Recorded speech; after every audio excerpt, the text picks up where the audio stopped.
Hey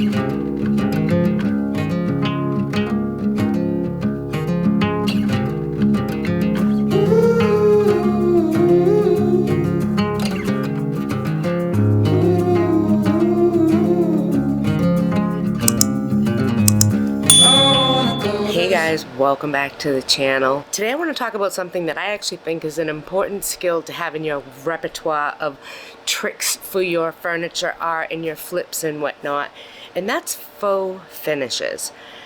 Faux finishes it's an endless sea of anything. Anything you see, you can recreate into a faux finish. You can add age and patina and character to pieces that are already existing but lacking those particular qualities. Sometimes when you're thrifting, you actually find some really nice pieces that you probably pass up because you don't like the current state that they're in. I'm guilty of doing that myself, but then I learned that I can change anything that's out there. If I see something that catches my eye, if I can see beyond what I don't like, I know I can recreate what I do like, and I no longer walk past those pieces. I pick them up. So today I am going to show you how I age copper with a nice patina. I'm going to show you how I like to highlight things in a very simple and easy way. I'm going to share with you how I'm going to transform the entire look and surface of a piece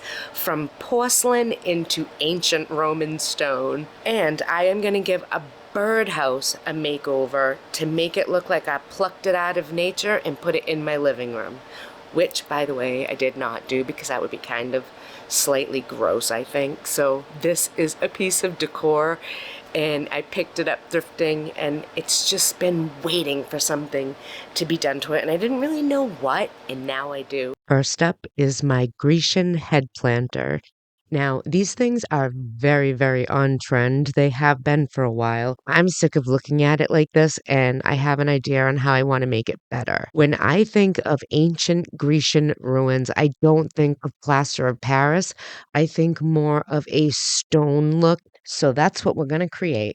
To start, I'm just going to plop on some paint in the colors brown, in that teal mermaid tail. I'm also going to do it in that rusty nail shade. And these are going to be colors that are going to come through by the time we're done with it. So don't worry about how it looks now. It's kind of scary. Trust the process. Now we're going to add dimension and realness with a texturizing layer. This is the key to this particular process. Now for this layer, I just mixed a little bit of the fresco in with my paint color choice, and you can mix it up to the consistency that you want it to be at. This looks good to me. To apply this, I'm going to use a chip brush, and I'm going to dab it on there, heavier in some areas, lighter in the other.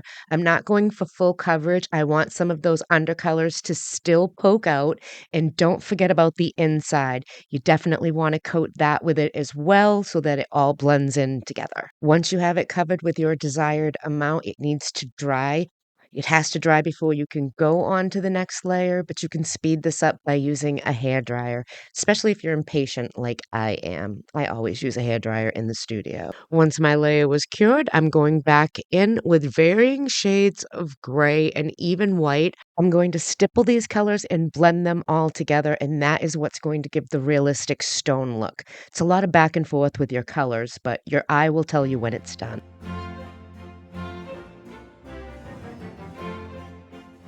Once that dried, I gave it a really good coating with a polyurethane sealer. That's a very important step to do before the final step on this piece, which will be adding a dark wax to it once the polyurethane has dried and wiping it back. I love how this really brings out the details of the piece and still allows you to see all the different layers of colors that you added to it underneath.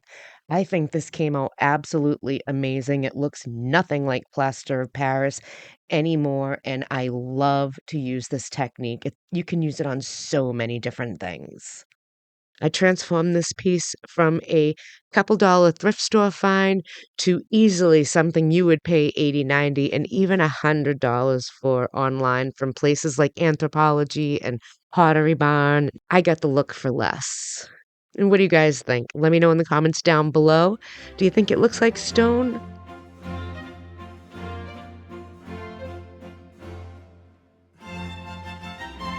For my next project, I actually want to work on this birdhouse I got at a yard sale about 3 years ago. It's never been an outdoor birdhouse, it's always been indoor decor. I love the shape, I love the fact that it had the three holes and the perches.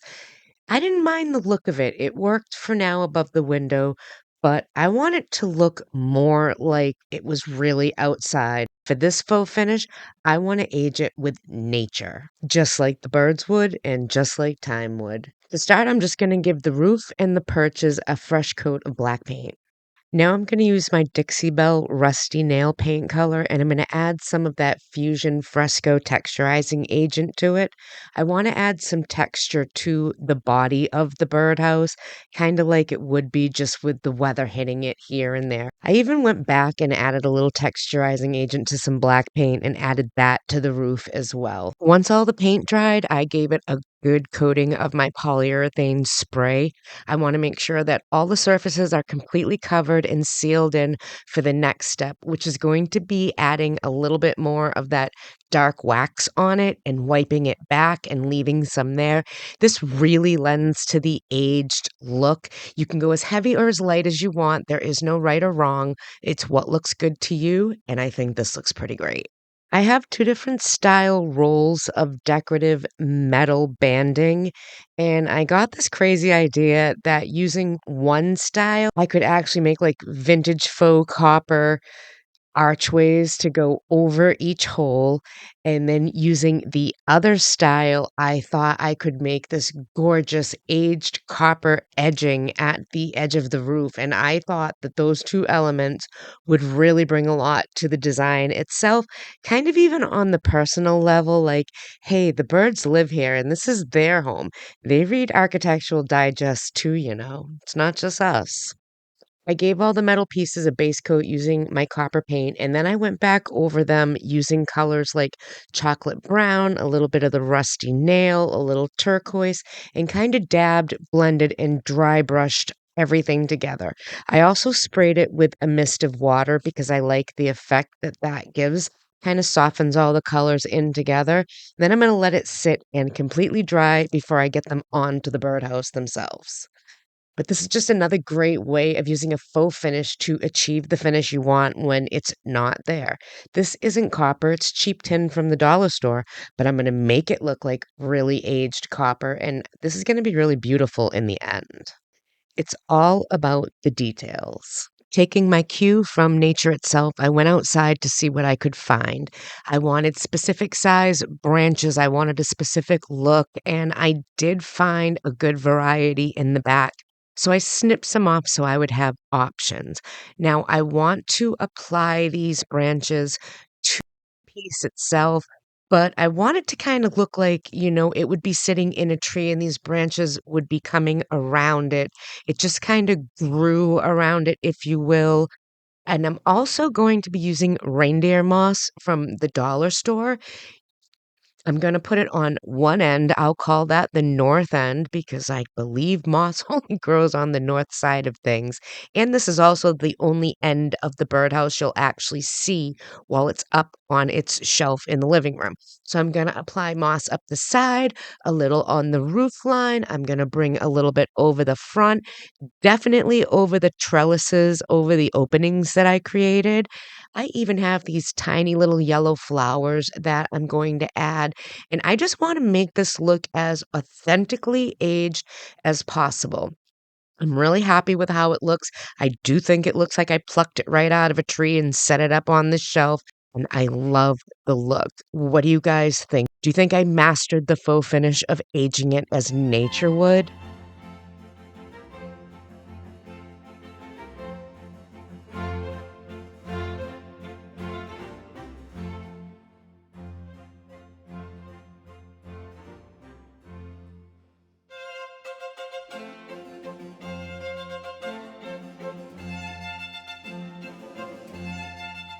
Next up is this giant resin vase. It is made to look like it is sculpted wood that's been hand carved, and I really love everything about this vase, the look, everything. Everything is perfect almost. You can't really appreciate the details of the flowers and the stems and the lines, and there is a lot of detail on this piece. So I'm going to do something real simple for a faux finish. I'm just going to age it with dark aging wax. I am going to smear it all on there, and using a rag, I'm just going to wipe it back, leaving it heavier in some spots, definitely accentuating all details. In this very easy, simple transformation is a huge impact on the total visual of the entire piece. I can now see all of the details very clearly, no matter where I'm sitting in my living room, and I absolutely love it. Took 5 minutes of my time to literally transform this piece in a very big way.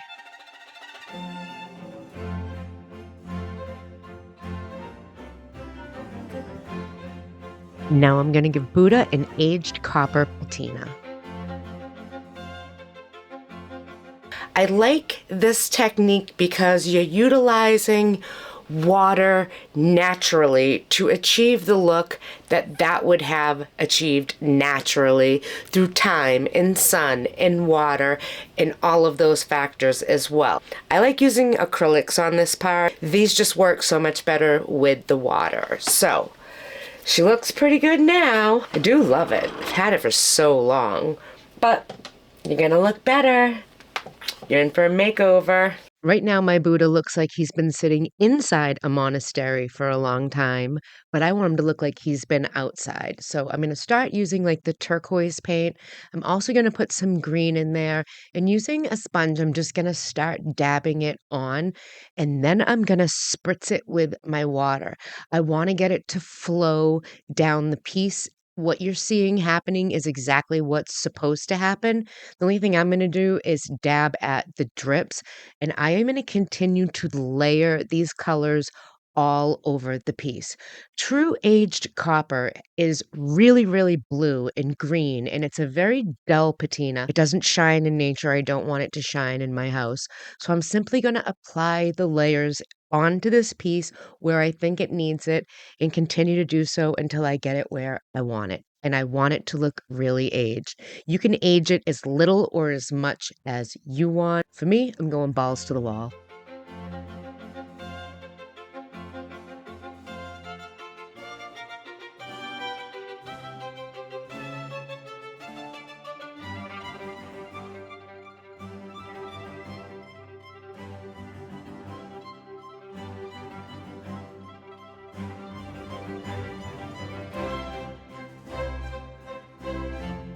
A few final touches, and I've transformed my Buddha from an indoor relic to an outdoor relic, and I love how this look came out.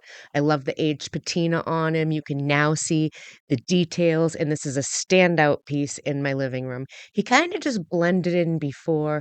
Now he's really making a statement where he is, and I absolutely love this technique. It works so great. It's so easy, and it's so much fun to do. What do you guys think? Let me know in the comments down below what you think of all of these faux finishes. Everything looks so different and so good. I am so happy with how it came out. I love using texturizing agents in my paint and adding layers to a piece and getting it to where you want. That's what this art is all about. It's not about mass production and what can I get and will it sell and what should I do. It's what are you feeling here, what are you seeing here, and how does it translate out in front of you. And that's what makes each piece special. So I hope you enjoyed seeing these faux finish techniques. I hope you will tuck them away in your drawer for another day. Give them a try on a project of your own. They work on so many different things, even furniture. And it's mind-blowing, literally mind-blowing. All right, guys, I am going to get going. I need to go and check out on my studio. I gave a studio update on the Sophisticated Fox if you want to pop over there and see what's happening, because I can tell you we're like this close to getting in there now. I'll tell you this much, the sheetrock is up and the heating system will be going in shortly, and that's all that's preventing me from getting in there. and working my magic, turning it into the studio of my dreams, because I have so much that I've gathered and collected and so much that I want to do, and I cannot wait to do this with you guys. So make sure you're subscribed to this channel. Make sure you pop over to the Sophisticated Fox, give that one a subscribe. It's free, it doesn't cost you anything. Let's hang, let's learn, let's make some beautiful pieces together. Alright guys, thank you so much for watching, and I will see you next time on the flip side. Bye.